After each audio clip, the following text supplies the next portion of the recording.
வணக்கம். நான் டாக்டர் ராமநாதன் அர்ச்சுனா. இன்றைக்கு 2025ஆம் ஆண்டு செப்டம்பர் மாதம் 15ஆம் திகதி இன்றைய தினம் பாராளுமன்றத்திலே ஒரு முக்கியமான ஒரு மீட்டிங் ஒன்று நடந்து கொண்டிருக்கிறது. இது வெளியால் சொல்லக்கூடிய அவ்வளோ பெரிய முக்கியமான மீட்டிங் அல்ல. எங்களுடைய அந்த குழுக்கள், சுகாதார குழுக்கள் தொடர்பான ஒரு இடைநிலை குழுக்களினுடைய தீர்மானங்களை எடுக்கின்ற ஒரு மீட்டிங் ஒன்று நடந்திருக்கிறது. ஆகவே பாராளுமன்றத்துக்கு வந்து நிற்கிறேன். அந்த இடைவெளி நேரங்களிலே உங்களோட இந்த வீடியோவை போட்டு வீடியோவில் விளக்கம் ஒன்றை தரவோடு நினைத்தேன். நான் என்னுடைய ஃபோனை தட்டி கொண்டிருந்த போது யூடியூப்பிலும் முக்கியமாக ஐபிசியிலும் அதே நேரத்திலே பல யூடியூபர்ஸும் தனிப்பட்டவர்களும் இந்த ஒரு சில பொதுவான விடயங்கள் தொடர்பாக விவாதித்து கொண்டிருக்கிறார்கள். அது என்னென்றால், அண்மைய தினத்தில் எங்களுடைய ஐபிசி பாஸ்கரன் அவர்களால் ரீச்சாவில் நடத்தப்படுகின்ற அல்லது இயக்கச்சியில் நடத்தப்படுகின்ற ரீச்சா என்று சொல்லப்படுகின்ற புலம்பெயர் மக்களுக்கும் நிலத்தில் இருக்கிற மக்களையும் இணைக்கின்ற உறவு பாலம் என்று சொல்லப்பட்ட ஒரு பண்ணை, இது தொடர்பாகத்தான் இந்த விமர்சனங்கள். ஆகவே நான் இந்த விடயங்களை நேரடியாக எந்த பக்க சார்புமின்றி சரியான விடயத்திலே மக்களிடம் சொல்லுகிறேன். மக்கள் தான் தீர்மானிக்க வேணும் ரீச்சாவுக்கு இனிமேல் போக வேணுமா போகக்கூடாதா என்று. நான் இந்த வீடியோவை முழுதாக பார்த்து விட்டு சொல்லுங்கள் என்னுடைய கருத்துக்கள் நியாயமானவையா இல்லை என்று. இப்போ இதில் இந்த வீடியோக்களில் 60% அல்லது 40% அல்லது 50% குறைந்தளவு இந்த வீடியோவை பார்க்கின்றவர்கள் பெரும்பாலானவர்கள் புலம்பெயர் நாட்டில் இருக்கின்ற தமிழர்கள். அதிலே முக்கியமாக ரீச்சா பாஸ்கரனுடன் நல்ல நட்பில் இருக்கின்ற அவருடைய அபிமானிகள் இந்த வீடியோவை பார்க்கக்கூடும். சில நேரங்களில் ரீச்சா பாஸ்கரனுடைய பழைய வரலாறுகளை தெரிந்தவர்கள் அவர்கள் கூட இதை பார்க்கக்கூடும். ஆகவே விஷயத்துக்கு வருவோம் நேரடியாக. பிரச்சனை என்ன என்று நான் உங்களுக்கு சொல்ல தேவையில்லை, உங்களுக்கு தெரியும். ஏற்கனவே அந்த பிரச்சனை என்ன என்பது தொடர்பாக கதைக்கப்பட்டிருக்கிறது. அதாவது இந்த ஒரு குழந்தை ஒருவரை இந்த ரீச்சாவிற்கு தந்தை ஒருவர் அழைத்து சென்றிருக்கிறார். அவருடைய உடை அல்லது அவருடைய நடை அல்லது அவரை அவதானித்ததிலிருந்து பெரிய பணக்காரனோ அல்லது வெளிநாட்டிலிருந்து வந்தவரோ என்று எனக்கு அனுமானிக்க முடியாது. சாதாரணமாக இலங்கையிலே ஒரு டீச்சராகவோ அல்லது தனியார் கடை ஒன்றை நடத்துவராகவோ அல்லது சாதாரணமான வருமானம் பெறுகின்ற ஒருவராகவோ தான் நான் அவரை கவனிக்கின்றேன். ஆகவே முதலாவது அவருடைய அந்த வீடியோ ஒன்றினுடைய பகுதிகள் என்று சொல்லப்படுகிறது. இப்போ எனக்கு ரீச்சா பாஸ்கரன் அவர்களுடைய வீடியோவை நான் பார்த்தேன், தனிப்பட்ட அவருடைய வீடியோவையும் பார்த்தேன். அதே நேரத்தில் அந்த சம்பந்தப்பட்ட தம்பி அவர்கள் போட்டிருந்த வீடியோவையும் பார்த்தேன். அதுக்கு பிறகு 1-2 நண்பர்கள் இதுல முக்கியமாக எங்களுடைய தவா அண்ணா ரீச்சாவிலே போய் உச்சாவை இரண்டாலும் காசு கொடுக்க வேண்டியதானே வரும் என்று அவர் எழுதியிருந்தார். அதை நான் பார்த்திருந்தேன். அதே மாதிரி எங்களுடைய கிரோஜன் என்று சொல்லப்படுகின்ற இந்த வவுனியாவில் இருக்கின்ற ஒரு அரசியல் சார்ந்த தம்பி ஒருவர், என்னுடைய அரசியல்வாதி அல்ல, என்னுடைய அரசியல்ல இல்லை அவர், ஆனால் அரசியல் சார்ந்த தம்பி ஒருவர் அண்மைய தினங்களில் நான் பார்த்தேன். நெடுந்தி வச்சிருந்த தம்பி ஒருவர் நான் அண்மைய தினங்களில் பார்த்தேன். ரீச்சாவை பற்றி தேவையில்லாம கதைக்கிறவர்களுக்கு அடிவிழும் உதவிவிழும் என்ற மாதிரி பதிவுகளை நான் பார்த்தேன். சரியோ பிள்ளையோ தெரியல தம்பி, நீங்கள் பிள்ளை என்று சொன்னால் பிள்ளை என்று சொல்லுங்கள். ஆனால் கீழே கமெண்ட் பண்ணுங்க. நான் அந்த வீடியோவை டிலைட் பண்ணி போட்டு நான் சரியான வீடியோ போடுகிறேன். ஆனால் தவா என்று சொல்லப்படுகிற தவா அறிமுகம் என்று சொல்லி முன்னைய காலங்களில் எங்களுடைய போராட்டங்களில் இணைந்திருந்த ஒருவரை பற்றி அவருடைய ப்ரொஃபைல் எல்லாத்தையும் ஸ்கிரீன்ஷாட் அடித்து இவர் பயங்கர மோசமாக இருந்ததையும் என்னால் பார்க்க முடிந்தது. அதேரம் உமாகரன் ராசையாவினுடைய பதிவை நான் பார்த்தேன்.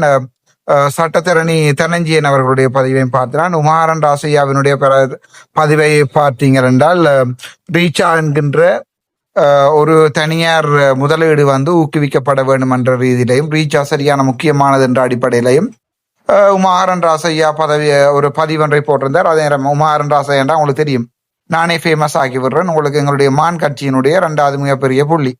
அதே நேரத்தில் பார்த்தீங்க என்று சொன்னால், எங்களுடைய தனஞ்சயன் என்று சொல்லப்படுகின்ற முள்ளச்சியை சேர்ந்த லோயர், அவர் கூட ரீச்சா மாதிரி 1000 ரீச்சாக்கள் வர வேண்டும் என்ற பதிவுகளை மட்டுந்தவர்கள். ஆனால் இன்னும் ஒரு சிலர்களுடைய பதிவை பார்த்தினா, இந்த ரீச்சா என்பது எங்களுக்குரிய சாபம், கேவலமான இடம், இங்கே போய் எங்களுடைய பணத்தை நாசமாக்க கூடாது, இங்கே கொள்ளை அடிக்கிறார்கள் என்று வேறொரு தம்பி ஒருவர் போட்டிருந்த பதிவு ஒன்றை நான் பார்த்தேன், வீடியோ ஒன்றை. அங்கே சாதாரணமாக 50 ரூபா சோடா 150 ரூபாய்க்கு விற்கப்படுகிறது, கேட்பதற்கு யாரும் இல்லையா என்றெல்லாம் கேட்டிருந்தார்கள். அப்போது அந்த வீடியோக்களை நான் பார்த்தேன். ஆனால் இதில் நான் எதையுமே கலந்து எல்லாத்தையுமே போட்டு குழப்பி அடிக்க விரும்பவில்லை. விஷயத்துக்கு வருவோம். இதை 3 பகுதிகளாக பிரிப்போம்னு நினைக்கிறேன். முதலாவது வந்து இந்த ரீச்சா பாஸ்கரன் என்றால் யார்? எனக்கும் அவருக்கும் என்ன வகையான நட்பு இருக்கிறது? அவர் நேரடியாக உண்மையான சொல்லுகிறேன். அவர் என்னுடைய நல்ல நட்பரா அல்லது என்னுடைய எதிரியா என்பது தொடர்பாக முதலாவது பகுதி இருக்கும் இந்த வீடியோனுடைய. இரண்டாவது பகுதி வந்து சாதாரணமாக இங்கே நடந்த சம்பவங்கள், அங்கே நடந்த சம்பவம் என்ன, அது தொடர்பாக பொதுமக்களுடைய கருத்து என்ன என்பது தொடர்பாக இருக்கும் இரண்டாவது பகுதி. அதில் முக்கியமான கருத்துக்களை நான் சொல்லியிருக்கிறேன் ஆல்ரெடி. மூன்றாவது பகுதி இப்படியான விடயங்களிலே பொதுமக்கள் எவ்வாறான முடிவுகள் எடுக்கணும், இந்த ரீச்சா பிரச்சனைக்கு எப்படி முடிவு கட்டுவது, போகலாமா இல்லையா, பொதுமக்கள் புறக்கணிக்க வேண்டுமா இல்லையா என்பது தொடர்பாக நான் உங்களுக்கு இந்த மூன்றாவது பகுதியை போடுறேன். முதலாவது பாப்பம். எனக்கு தெரிஞ்ச வரைக்கும் யார் இந்த ரீச்சா பாஸ்கர் என்றால் எனக்கு இவரை யாருன்னு தெரியாது. ரீச்சா என்கிற ஒரு ஒரு ஒரு தனி ஒருவருடைய ஒரு முதலீடு என்பது தொடர்பாக எனக்கு நான் நினைக்கிறேன் 2018 ஆண்டுகள் 2020 ஆண்டுகள் அந்த கோவிட் நேரங்களுக்கு முற்பட்ட பகுதிகளிலையும் 2021-22 பகுதிகளிலையும் நான் இதை ஒரு இடமாக எனக்கு என்னுடைய அண்ணா ராமகிருஷ்ணா, கிளிநொச்சியில் இருக்கின்ற ராமகிருஷ்ணா தான் இப்படி நாங்கள் இந்த வடக்கு மாகாணத்திலே ஆச்சரி அல்லது வந்து வில்வித்தை அம்பு தொடர்பான பயிற்சிகளை வந்து சென்ற கொளிச்சில் ஆரம்பிப்பதற்காக 2022 ஆண்டு நாங்கள் முயன்று கொண்ட நேரத்தில் இப்போ அண்ணா சொன்னார், இங்கே ஒரு ஆள் வந்து ஏற்கனவே ஒரு ஆள் ஸ்டார்ட் பண்ணியிருக்கடாப்பா, ஒரு சின்ன ஒரு இது மாதிரி இருக்குது, என்னது ஒரு ஹோட்டல் மாதிரி ஒன்று ஸ்டார்ட் பண்ணி அங்கே போவன் அரோ வச்சிருக்கிறது. இப்போ நாங்கள் அந்த போவன் அரோவனில் கரகண்டு நீந்தி மிதந்து மற்ற பக்கம் வந்தார்கள். அப்போ அண்ணாக்கும் நன்றாகவே தெரியும், அப்போ உங்களுக்கும் தெரியும் என்னுடைய கலெக்ஷன்ஸ் என்ன மாதிரி இருக்கிறது என்பது தொடர்பான விடயங்களும் உங்களுக்கு தெரியும். அப்போ எங்களுடைய பாஸ்கரன் அவர்களுடைய இந்த இடத்தை பார்த்துட்டு அண்ணா சொன்னார், அங்கேயும் ஒரு ஆச்சரிய கிளப் ஒன்று போட்டுக்கிறாங்க போல் இருக்கிறாங்க, அப்போ என்னடா செய்வோம்ட்டு பார்ப்போமா அவையோட போய் கதைப்போம்னு நான் சொன்னேன். ஃபர்ஸ்ட்டாக போய் பாருங்கோ அண்ணா என்ன மாதிரி இருக்குன்னா. அப்போ போய் பார்த்துட்டு வந்து எனக்கு சொன்னபடியாக அவர்களுக்கு ஐடியா இல்லை, இந்த ஈபேயில் எடுத்த போவையும் கொஞ்சம் அரோசையும் ஒரு டப்பும் இல்லாமல் காட்டும் இல்லாமல் அது பிறகு நான் ஆறுதலாக வீடியோ போடுறேன். அப்படி ஒரு பாதுகாப்பற்ற முறையில் ஒரு இதோண்டே வச்சிருக்கிறார்கள். அதில் போய் 1-2 பேர் படம் எடுத்து போட்டதுலையும் நான் பார்த்துருக்கிறேன். வில்லை எப்படி பிடிப்பது, அம்பை எப்படி நான் கொழு என்று தெரியா கூட 2 பேர் வீடியோ எடுத்து நான் அம்புவில் விடுகிறேன் என்று படங்களை புத்தகங்கள் எடுத்து போட்டது 2022 ஆண்டு நான் பார்த்து விட்டு சிரிந்து விட்டு கடந்து சென்றிருக்கிறேன். தெரியாதால் இலக்காரமாக கதைக்கவில்லை. அந்த அப்படியான அம்பு வில்லு அப்படியான விடயங்களை பழக்கின்ற போது அது சிறப்பான ஒரு நாலேஜ் உள்ள 1-2 பேரை அல்லது அது தொடர்பாக எப்படி அதை ஷூட் பண்ணுவதென்று பழக்கக்கூடிய 1-2 பேரை அதில் போட்டிருக்க வேண்டும். எனிவே அது ஒரு என்டர்டெயின்மெண்ட் இடம் என்பதாலும் அது ஒரு கிளப் இல்லை என்பதாலும் அதை பற்றிய கவலை எங்களுக்கு இருக்கல. நான் பார்த்துட்டு சொன்னோம், இல்லை அது சரி வராது, எங்களுடைய இந்த லாங் டேர்ம் பிளானுக்கு அது சரி வராது, ஒரு கிளப் ஒன்றை உருவாக்கியது. அவர்கள் வந்து அங்கே ஒரு தனிப்பட்ட வியாபாரம் முறை நடத்தி கொண்டிருக்கிறார்கள் 2022 ஆண்டு. அதுக்கு பிறகு நான் கவனிக்காம விட்டுருந்த ரீச்சான்றது பார்க்கையில் கவனிக்கவில்லை. அதுக்கு பிறகு 2024 ஆண்டு ஆகஸ்டுக்கு பிறகு இந்த ஐபிசி ஊடகம் எனக்கு எதிராக படுமோசமான விமர்சனங்கள் என்னோட ஒரு வீடியோ ஒன்று இருக்கிறது, கேவலமாக எழுதிய வீடியோ, அதை நான் ஸ்க்ரீன் ரெக்கார்ட் பண்ணி வச்சிருக்கிறேன். ஆனால் அதை நான் போட விரும்பவில்லை. இன்றைக்கு ஒரு நாளைக்கு சட்டங்கள் பாயட்டும், அது வரைக்கும் பார்த்து கொண்டிருக்கிறேன் நான். ஸோ அந்த நேரங்களில் இந்த ஐபிசி ஊடகம் வந்து எனக்கு எதிராக பயங்கர மோசமாக கருத்துக்களை தெரிவித்துக் கொண்டிருந்தேன். அது யார் இந்த ஐபிசி பாஸ்கரன் என்று திரும்பி பார்க்கின்ற போது ஒரு கோமாளி அல்லது குல்லா அணிந்த ஒரு கோமாளியாகத்தான் நான் அவரை கருதினான். ஆகவே நான் அவரை பெருசாக கணக்கெடுக்கவில்லை. ஆனால் தொடர்ந்து நான் அவருக்கு என்னுடைய முகப்புத்தகத்தில் நேரடியாக, என்றால் உங்களுக்கு தெரியும் நான் இந்த அரசியலுக்கு வருவதற்கு முன்னம் இந்த முறை பாராளுமன்ற தேர்தலில் அவர் இறங்குவதாகவும் ஒரு முடிவு எட்டப்பட்டிருந்தது. அவரோட சேர்ந்து யாழ்ப்பாண பிரபல்ஜ ஒரு யாழ்ப்பாணத்தினுடைய வைத்தியசாலை ஒன்றினுடைய வைத்திய அதிகாரியும் இந்த அரசியல்வாதியாக மாறுவது போன்ற ஒரு பிளான்கள் புலம்பெயர் மக்களால் ஏற்படுத்தப்பட்டு கொண்டிருந்ததால் அவர்களுக்கு என்னுடைய வரவு ஒரு மிகப்பெரிய பிரச்சனையாக இருந்தது.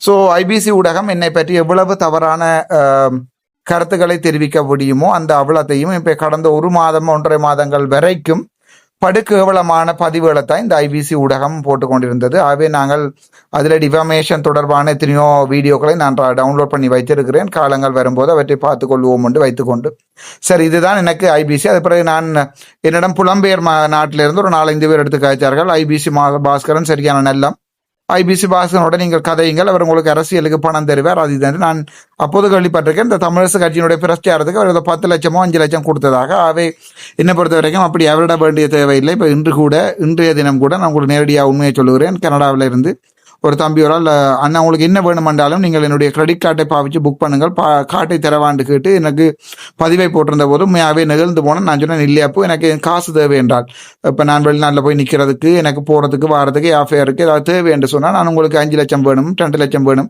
50,000 வேணும் இந்த டிக்கெட்டுக்கு கட்டுங்கன்னு சொல்லி நான் நேரடியாக சொல்லுவேனே ஒழிய இப்படி என்னிடம் உங்களுடைய கார்டு வேண்டாம் அப்பன் தச்சமயம் அதில் வேறு யாராவது பாவிச்சு காசு வெட்டப்பட்டாலும் அண்ணா தானே எடுக்கிறாரு போட்டு நீ பேசாமல் இருந்து விடுவாய் எனக்கு வேண்டாம் என்று சொல்லி நேரடியாக வேண்டாம் என்று சொல்லி இருக்கிறேன் நான் தம்பிட்டா. ஆனால் தம்பி இன்றைக்கு நேற்றைக்கல்ல கிட்டத்தட்ட 20-25 வருடங்களுக்கு எங்களுடைய குடும்பத்தோட தொடர்பட்ட ஒருவர் கனடாவிலிருந்து. ஆகவே நான் அவருடைய சொந்த தம்பி மாதிரி எனக்கு தம்பி இல்லை என்னுடைய சொந்த தம்பி மாதிரி.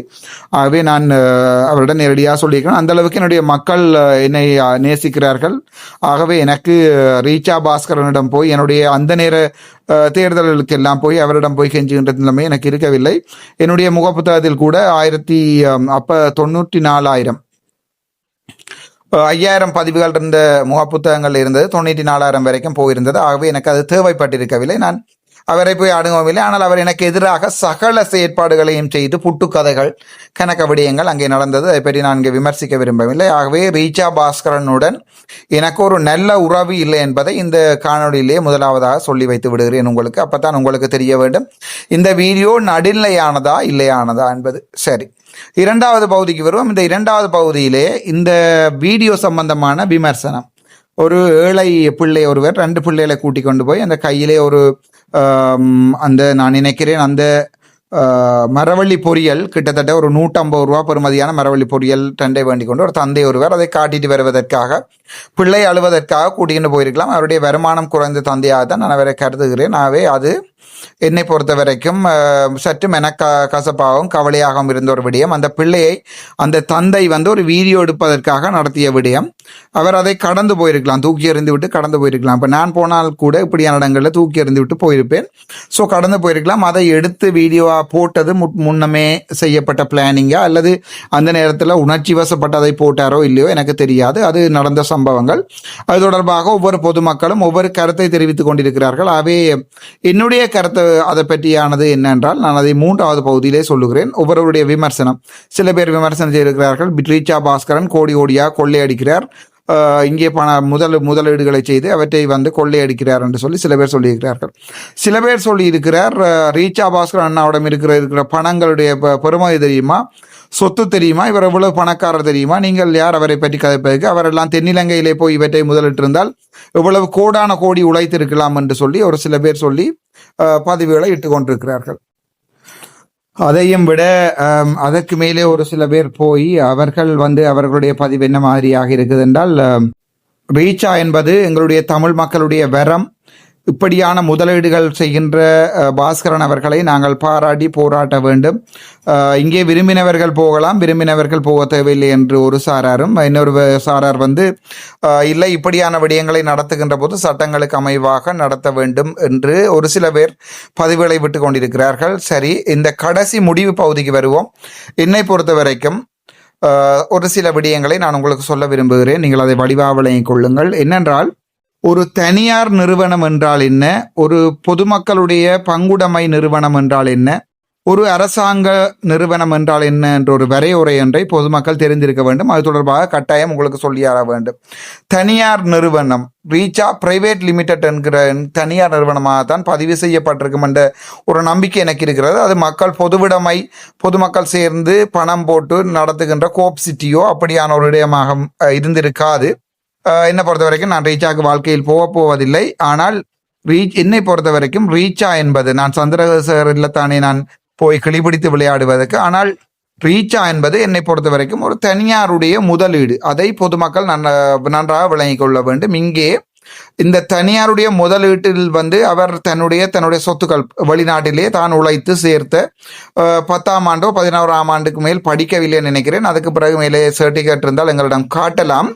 அப்படி இருந்தும் அவர் வெளிநாட்டில் போய் அவர் மூட்டைகள் தூக்கி பணங்களை சேகரித்து, உங்களுக்கு தெரியும் அவர் எப்படி செய்திருப்பார், எப்படி சேகரித்திருப்பார் என்று அதை பற்றி அது தொடர்பாக நான் கதைக்க விரும்பவில்லை.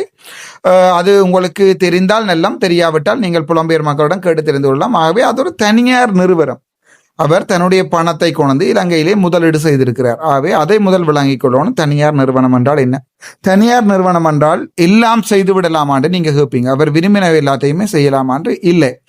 அவர் தன்னுடைய முதலீடுகளை ஈட்டுவதற்காக ரீச்சாவிலே பேப்பர் தொழிற்சாலையை நடத்துகிறார்கள், அதுக்கு பிறகு உணவு விழாக்கள் நடத்துகிறார்கள். தன்னுடைய முதலீட்டை நடத்துவதற்காக ஐபிசி என்ற ஒரு ஊடகம் ஒன்றை வேண்டி அதில் அட்வர்டைஸ்மெண்ட் போட்டு தனக்குரிய தொழிலை செய்து கொண்டிருக்கிறார். அவர் தனக்குரிய வருமானம் ஈட்டுகின்ற ஒரு உல்லாச நிறுவனம் ஒன்றை நடத்தி கொண்டிருக்கிறார். அதில் பல பேர் சொல்வார்கள் இலங்கையிலே உல்லாசம் முக்கியமானது, இப்படி மாறி மாறி குளறி கொண்டிருக்க வேண்டியதுதான். எங்களை பொறுத்த வரைக்கும் இது என்னுடைய தெளிவான கருத்து என்னென்றால், அது ஒரு தனியார் நிறுவனம்.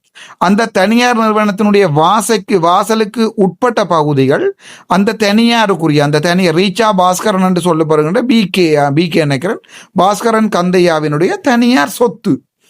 அதுக்குள்ள நாங்கள் போறதா இல்லையா என்பதை நாங்கள் தான் தீர்மானிக்கணும். நாங்கள் உள்ள போய் நின்று கொண்டு இது பொது சொத்து மாதிரி சண்டை பிடிக்க முடியாது. முதலாவது விடயமாகவே அந்த எல்லைக்குள்ளே கால் வைக்கின்ற நீங்கள் ஒன்றை விளங்கி கொள்ளணும், இது அவருடைய தனியார் சொத்து. அவர் விரும்பின சகல நடவடிக்கை உங்களை வெளியேற்ற வேண்டும் என்று அவர் நினைத்தாலும் தன்னுடைய செக்யூரிட்டி கார்டுகளை கொண்டு காலிலும் கையிலும் 4 செக்யூரிட்டி கார்டு பிடிக்க குண்டக்க மண்டக்கான்று பிடித்து கொண்டு வாசலில் எறிந்தாலும் இலங்கை சட்டங்கள் எதுவுமே செய்ய முடியாது. ஏனென்றால் அது அவருடைய தனியாருடைய சொத்து. இரண்டாவது, அவர் தனியார் சொத்து என்பதற்காக நினைத்ததெல்லாம் நடத்தியலுமா என்று கேட்டால் இல்லை. உங்களுடைய மூக்கு நுனி வரை அவருக்கு உரிமை இருக்கிறது.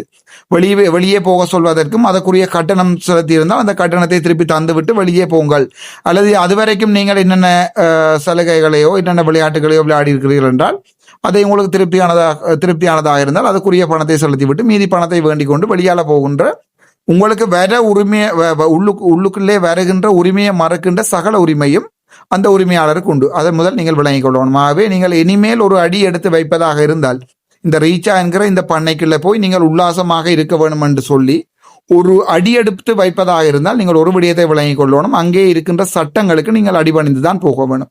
அது அவர் வைக்கின்ற சட்டமாகவே நீங்கள் இனிமேல் அங்கே போக விருப்பம் இல்லை என்றால் தயவு செய்து நீங்கள் வெளியாலேயே நின்று அதை பார்த்துவிட்டு போய்விடலாம். உள்ளுக்குள்ளே போய் நின்று கொண்டு அவர்களுடைய சட்டங்களை மதிக்காமல் நீங்கள் குளறுவது ஏற்றுக்கொள்ள முடியாதது உண்டு.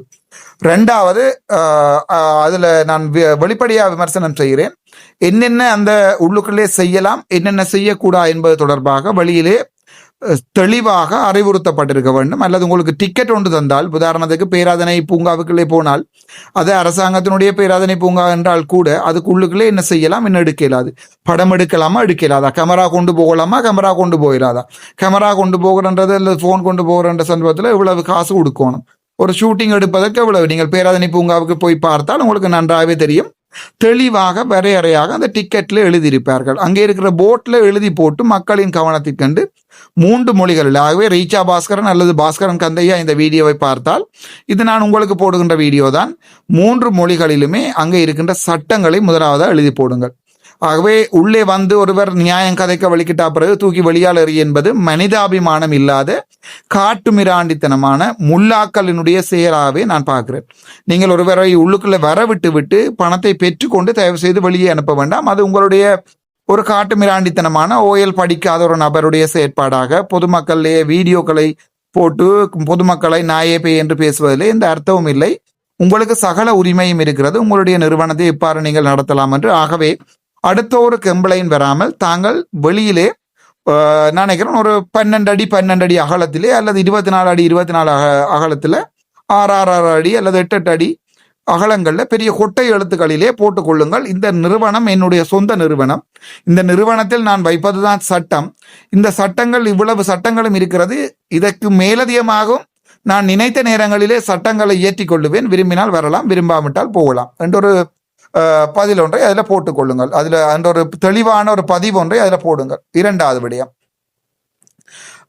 எழுதப்படுகின்ற சட்டங்கள் 3 மொழிகளிலும் இருக்க வேண்டும். அந்த டிக்கெட்ல வந்து நீங்கள் போட வேணும், என்னுடைய சகல ரீச்சாவினுடைய சகல சட்டங்களை மதித்து கொண்டுதான் நான் இந்த உல்லாச புரிக்குள் வந்து உல்லாசங்களை அனுபவித்து போகிறேன் என்கிறதை ஏற்றுக்கொள்கிறேன் என்று ஒரு சிக்னேச்சர் ஒன்றை வேண்டிக் கொள்ளுங்கள் முதலாவது. அல்லது டிக்கெட் ஒன்றை டிக்கெட்ல எழுதுங்கள். இந்த டிக்கெட்டை பெறுவதன் மூலம் எங்களுடைய சட்டங்களுக்கு நீங்கள் உள்ளமைவீர்கள் என்பதை நாங்கள் அன்புடன் தெரிவித்துக் கொள்கிறோம் என்று சகல 3 மொழிகளிலையும் எழுதி, நாளைக்கு சிங்கள மக்களோ முஸ்லீம் மக்களோ வந்து இங்கே சண்டை பிடிக்கக்கூடாது, மொழிகளில் இல்லாதபடியால் தெரியாது என்று எழுதி வைத்துக் கொள்ளுங்கள். 2வது விடயம்.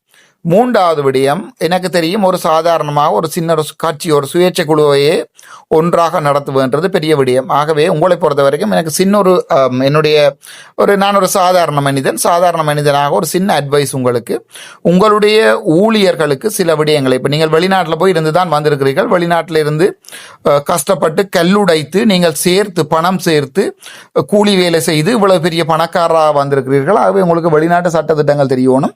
அந்த சட்டத்திட்டங்களை இங்கே உங்களுடைய ஊழியர்களில் காவல்துறை போன்று எங்களுடைய காவல்துறையை அவமானப்படுத்துவதற்காக செய்யக்கூடிய மொத்தமான தொழில், உங்களுடைய மனைவியும் என்னுடைய தந்தையாருக்கு சல்யூட் அடித்தவா என்ற அடிப்படையில் ஒரு காவல்துறையை அனுமதிப்பதற்கு மொத்த வடிவத்தை நீங்கள் உங்கே செயற்படுத்தி கொண்டிருக்கிறீர்கள். காவல்துறை யூனிஃபார்ம் ஒன்றை கொடுத்து அதில் மோட்டர் சைக்கிளை கொடுத்து உள்ளுக்குள்ளே ஓடுவது போன்றும், நீங்கள் நடந்து வர மாதிரியும், உங்களை சுற்றி நாய் ஒன்று ஓடி வருவதை மாதிரியும், அந்த படம் சந்திரமுகி படம் மாதிரி உங்களுடைய படங்களை நான் பார்த்திருக்கிறேன். நான் உங்களுக்கு ஒரு தெளிவான வேண்டுகோள், இந்த சந்திரமுகி நாய்களுக்கும் அதே நேரத்தில் உங்களை சுற்றி நிற்கின்ற நாய்களுக்கும் ஒரு தெளிவான பதில் ஒன்றை சொல்லி வையுங்கள். என்னவென்றால், இந்த பொதுமக்களுடைய மூக்கு நுனி வரைக்கும் தான் ஒருவருக்கு அனுமதி உண்டு. ஒரு பொதுமக்கள்ல கை வைப்பதோ கால் வைப்பதோ அவமானப்படுத்தி வெளியே பேசுவதோ, அவர் அவமானப்படுத்தப்படுகிறார் என்ற ஒரு வழக்கு ஒன்றை போடுகின்ற சந்தர்ப்பத்தில் நீங்கள் பொதுமக்களுக்கு ஒரு சர்வீஸ் ஒன்று கொடுத்து அதுக்குரிய பணத்தை பெற்றுக்கொள்கிறீர்கள் என்ற அடிப்படையில் உங்களுக்கு அதற்குரிய சட்டத்திட்டங்கள்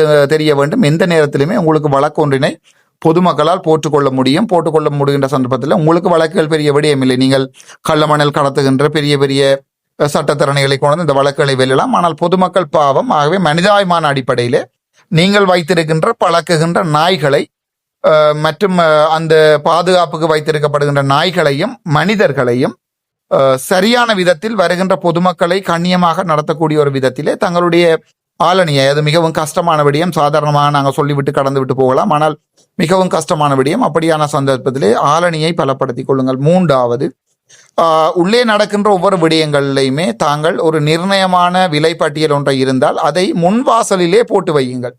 இந்த ரீச்சாவிலே இவ்வளவு சர்வீஸ் இருக்கிறது, நான் ஒரு நாள் பார்க்கவில்லை, போட் சர்வீஸ் இருக்கிறது, அம்பு வில்லு சுடலாம், துவக்கு சுடலாம் என்றால் முன் வாசலிலே அதுக்குரிய மொத்த பணத்தையும் போட்டு வைங்கள். துவக்கு சுடுவதற்கு உதாரணத்துக்கு இந்த ஏஆர் ரைஃபிள் உண்டு, ஏஆர் ரைஃபிள் 45,000 ரூபா, ஒரு பெலட் வந்து 10 ரூபா முடியாது. ஆனால் நீங்கள் 150 ரூபா வேண்டுகிறீர்கள் என்றால் வெளியில் போட்டு வைங்கள். ஒரு பெலட் ஒன்றை தந்து உங்களுக்கு சுடுவதற்கு நாங்கள் 150 ரூபா வேண்டுகிறோம், இதுதான் என்னுடைய விலை, விரும்பினால் உள்ளே வாருங்கள், இல்லை வர வேண்டாம். உள்ளே வந்த பின்னர் ஒரு குழந்தை பிள்ளையை வைத்துக்கொண்டு ஒருவரால் வந்து சமாளிக்க முடியாது. மனிதாய்வான அடிப்படையில் தான் இதை நாங்கள் உங்களோட கழிச்சு கொண்டிருக்கிறோம்.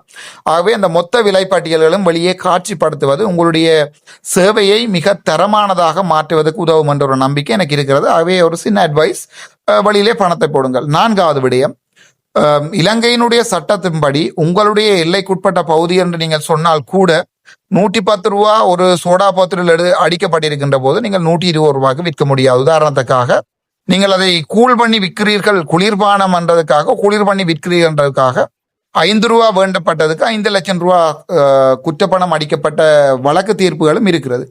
ஆகவே உள்ளே ஒரு பொருள் ஒன்றை நீங்கள் உற்பத்தி செய்வதாக இருந்தால் ஏற்கனவே விலை நிர்ணயம் செய்யப்பட்ட குளிர்பானமாக இருந்தால் அதை தெளிவாக விளங்கிக் கொள்ளுங்கள். விலை நிர்ணயம் செய்யப்பட்ட குளிர்பானமாக இருந்தால் 180 ரூபா சோடாவை 300 ரூபா சோடாவை 400 ரூபா 450 ரூபாய்க்கு விற்க முடியாது. அவ்வாறு விற்கின்ற சந்தர்ப்பத்தில் உங்களுடைய பட்டுச்சீட்டுகளோட ஒரு நபர் வந்து வெளியால் வழக்கொன்றை போடுகின்ற சந்தர்ப்பத்தில் உங்களுக்கு ஒரு பெரிய பெரிய பெருமளவான தொகையாய் கட்ட வேண்டி இருக்குமென்றது என்னுடைய தாழ்வான அபிப்பிராயம். ஸோ அதையும் முதல் போடுங்கள். அதிலே வெளியாலே நீங்கள் சாதாரணமாக விற்கின்ற பொருள்களில் சாதாரணமான விலைகளை போட்டுவிட்டு நீங்கள் சமைக்கின்ற உணவு பண்டங்களில் உங்களுடைய விலைகளை காட்டிக்கொள்ளலாம். 8,000 ரூபா ஒரு நேர சாப்பாடு என்று நீங்கள் ரீச்சாவிலே வைத்து விற்கலாம். ஒரு பனிசை இப்போ உதாரணத்துக்கு தெரியும், நீங்கள் போய் பார்த்தீங்கன்னா தெரியும், சங்கிரிலாவிலே சாதாரணமாக டீயும் பனிசும் குடிக்கிறதுக்கு 31,000 ரூபாய்க்கு குடித்த ஆக்களும் இருக்கிறார்கள். ஆகவே டீயையும் பனிசையும் நீங்கள் 31,000 ரூபாய் விற்கலாம், ஆனால் கொக்கோ கோலா சோடா ஒன்றை நீங்கள் 15,000 ரூபாய்க்கு விற்க முடியாது. ஸோ அந்த சட்ட திட்டங்களை சற்று அது அறிந்து கொள்ளுங்கள், இது முக்கியமான ஒரு விடயம். ஸோ இவ்வாறான விடயங்களோடு தான் நான் இந்த வீடியோவை போடுகிறேன். என்றால் நாங்கள் ஒருவருடைய பிரதேசத்துக்குள்ள போய் காலை வைத்து உல்லாசம் காண்பதற்காக போய் இருந்து கொண்டு, முக்கியமாக வடக்கு மாநிலத்தில் இயங்குகிற வைத்தியசாலை ஒன்றுக்குள்ள போய் நீங்கள் தலையை வைத்துக்கொண்டு, நான் மேலே பார்த்தேன், மனைவிக்கு வருத்தம் என்று ஒருவர் 20K வியூஸ் போயிருக்கிறது. என்னுடைய மனைவிக்கு வருத்தம் என்று அவர் வடக்கு மாநிலத்தில் இருக்கிற ஒரு பெரிய ஒரு தனியார் வைத்தியசாலையில் போய் படுத்திருக்கிறார், மனைவி அங்கால படுத்திருக்கிறார். அதை வீடியோவாக எடுத்து போட்டிருக்கிறார். அதுக்கு 20,000 வியூஸ் போயிருக்கிறது. ஆனால் மஹிந்த ராஜபக்ச உட்பட முன்னாள் ஜனாதிபதியினுடைய பிரேரணையிலே தமிழரசு கட்சி வாக்களிக்கவில்லை. அதுக்குரிய காரணம் என்ன என்று நான் போட்ட வீடியோ 3000 வியூஸ் தான் போயிருக்கிறது. இப்போ உங்களுக்கு விளங்கணும் எங்களுடைய தமிழர் எப்படியான ஒரு கேவலமான ஒரு சமூகமாக நாங்கள் மாறி இருக்கிறோம். என்னுடைய கடை இன்றைக்கு பூட்டு அல்லது டைல் வேண்டுவதற்காக கொழும்பு வந்தேன், விலைகளை கேட்டுவிட்டு நிலத்தில் அமர்ந்து விட்டேன். இப்படியான தலையங்கங்கள் 30,000 வியூஸ் 40,000 வியூஸ் போகின்ற வரலாறுகளும் இருக்கிறது. அவ்வளவு பொதுமக்கள் அதை பார்க்கிறார்கள். ஆனால் இலங்கை அரசியல் வரலாறுல என்ன நடக்கிறது, தமிழர்களுடைய அரசியல் என்ன நடக்கிறது என்பது தெரியாது. ஆனால் தங்களுடைய ஒழுங்கைகள் போட விடாட்டி வந்து நிற்பார்கள். டாக்டர் இந்த ஒழுங்கையை போடல, அது ஒரு கதைங்கள். அப்படி ஒரு கேவலமான அரசியல் அறிவற்ற ஒரு சமூகமாக தான் நாங்கள் மாறிக்கொண்டிருக்கிறோம். ஸோ அந்த அடிப்படையிலையும் எனக்கு மிகவும் கவலையாக இந்த வீடியோவை போட்டுக்கொள்கிறேன். இந்த வீடியோவிலிருந்து உங்களுக்கு ஒரு தெளிவொன்று வந்திருக்கும். இந்த ரீச்சா என்பது ஒரு தனி ஒருவருடைய பணம் ஈட்டுகின்ற முதலீடும் அவருடைய வருமானமாகின்ற தொழில். அவருடைய ஒன்டர்பிரினர்ஷிப் சொல்வார்கள், ஒன்டர்பிரினர்ஷிப் சொல்லி அவர் ஒரு ஒன்டர்பிரினர், அவ்வளவுதான். அவர் வெளிநாட்டிலே அடித்த காசோ உழைத்த காசோ உருட்டின காசோ சுருட்டின காசோ கொண்டு வந்து வடக்கு மாநிலத்தில் போட்டிருக்கிறார். அதிலே சில பேர் கும்மி அடிக்கிறார்கள். வெளிநாட்டிலிருந்து போடுகின்ற கொழும்பிலிருந்து வருபவர்கள் இலங்கையிலே யாழ்ப்பாணத்திலே ஒரு ரீச்சா போன்ற ஒரு பண்ணை அமைத்திருந்தால் யாழ்ப்பாணத்திலிருந்து காசை அள்ளி கொண்டு வெளிநாட்டுக்கு போய் கொண்டிருப்பார்கள் அல்லது கொழும்புக்கு போயிருப்பார்கள். அந்த அடிப்படையிலே பாஸ்கரன் கந்தையா அவர்கள் தானே அள்ளுகிறார். ஆகவே அதை நாங்கள் நியாயப்படுத்துவோம். அப்படியான 500 பேருக்கு வேலை கொடுக்கிறார்கள் என்றார்கள். இதிலே அந்த விடயங்கள் சகலவற்றையும் நான் ஏற்றுக்கொள்கிறேன். ஆம், அவர் ஒரு ஒன்டர்பிரினர், அவர் மாதிரி இன்னும் 10,000 பேர் இங்கே இருக்கணும். ஆனால் என்னுடைய தாழ்வான அபிப்பிராயம், அதுக்கு ஒரு ஸ்டாண்டர்ட் ஒன்று இருக்கணும். நாயே பேயே என்றெல்லாம் வீடியோ எடுத்து போடல. விரும்பினா வா நாயே, விரும்பினா பார்த்துட்டு போனாயே, இல்லாட்டி இப்போ வராத நாயே என்று வீடியோ எடுத்து ஒருவர் போடும்போது அதை நாங்கள் புறக்கணிக்க வேண்டியிருக்கும். அது இனி நீங்கள் உல்லாசம் அனுபவிப்பதா இல்லையா என்பது உங்களுடைய கைகளில். அதை போய் அனுபவித்து விட்டு செக்யூரிட்டி கார்டு அங்கே நொட்டி விட்டார், செக்யூரிட்டி கார்டு இங்கே நொட்டி விட்டார், செக்யூரிட்டி கார்டு என்னுடைய சாப்பாட்டு பையை பறித்து போட்டு அங்கே 300 ரூபாய்க்கு விற்றார்கள் என்று புலம்ப வேண்டாம். இது நீங்கள் செய்கின்ற மாபெரும் தவறு. போவதும் போவாதும் இனி உங்களின் கைகளில். இது உங்களின் முடிவுகளில். நன்றி, வணக்கம். This is doctor Ramanathan Archuna.